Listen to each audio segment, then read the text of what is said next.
අද අපේ නීතිඥ වෘත්තයේ ඓතිහාසික දවසක්. මොකද මෙච්චර විශාල 3500ක් නීතිඥවරුන් එක ස්ථානයකට රැස් වෙලා එක මතයකට එකඟ වෙන අවස්ථාවක් මේ ඉතිහාසයේ ඉතිහාසය ඇති වෙලා නැහැ.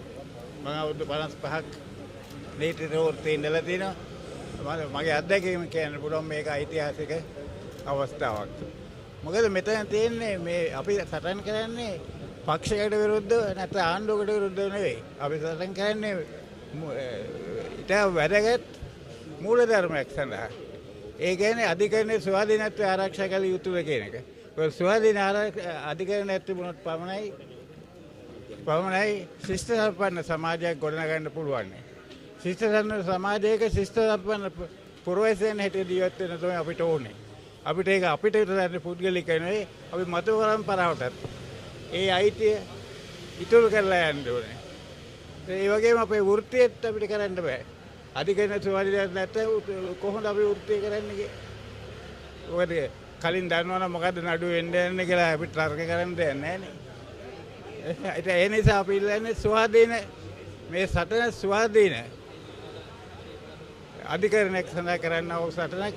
ඒක අවශ්‍යයි ශිෂ්ට සම්පන්න සමාජයක ශිෂ්ට සම්පන්න පුරවැසියන් වශයෙන් ජීවත් වීමට අවශ්‍යයි. ඒක නැත්තම් වහල්ලු හැටියට තමයි ජීවත් වෙන්න ඉන්නේ. විධායකයන් තමයි සියලු දේවල් සිදු වෙන්නේ. හරි. ඒව තමයි ඔය ඒකාධිපති රාජ්‍යවල තියෙන ඒ වගේ ක්‍රම.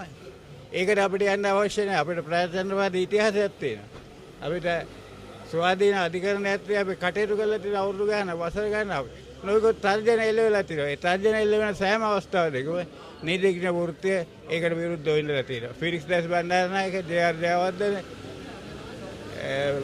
මහින්ද රාජපක්ෂ ඔය කීප දෙනෙක් අධිකරණයට ඇඟිලි ගහන්න ආපු අවස්ථාවල විරුද්ධව වෘත්තීය සමිතිය අපේ වෘත්තීය සමිතිය හැටියට නීතික සංගමේ ඉදිරිපත් වෙලා පරාජය කරලා තියෙනවා. දැන් ෆිලික්ස් දැස් බණ්ඩාරනායක කොච්චර ප්‍රබල පුද්ගලෙක්ද? අන්තිමට යාට මොකද වුනේ?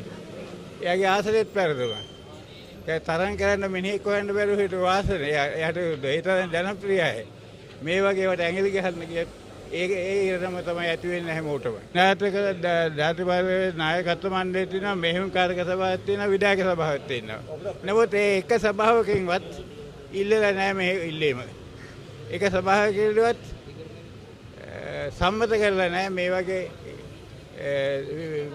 වගේ ප්‍රතිසංස්කරණ ගෙන ආ යුතුයි කියලා. නැත්නම් විනිශ්චයකාරවරුන්ගේ දුරකාලය වැඩි කළ යුතුයි කියලා. ඒ නිසා මම මේ කියන කරුණු අනුව මට විරුද්ධව ඒගොල්ලෝ කටයුතු කරන්න බෑ. මොකද මම අපේ පක්ෂගත තීරණයක් අද කරලා නැහැ.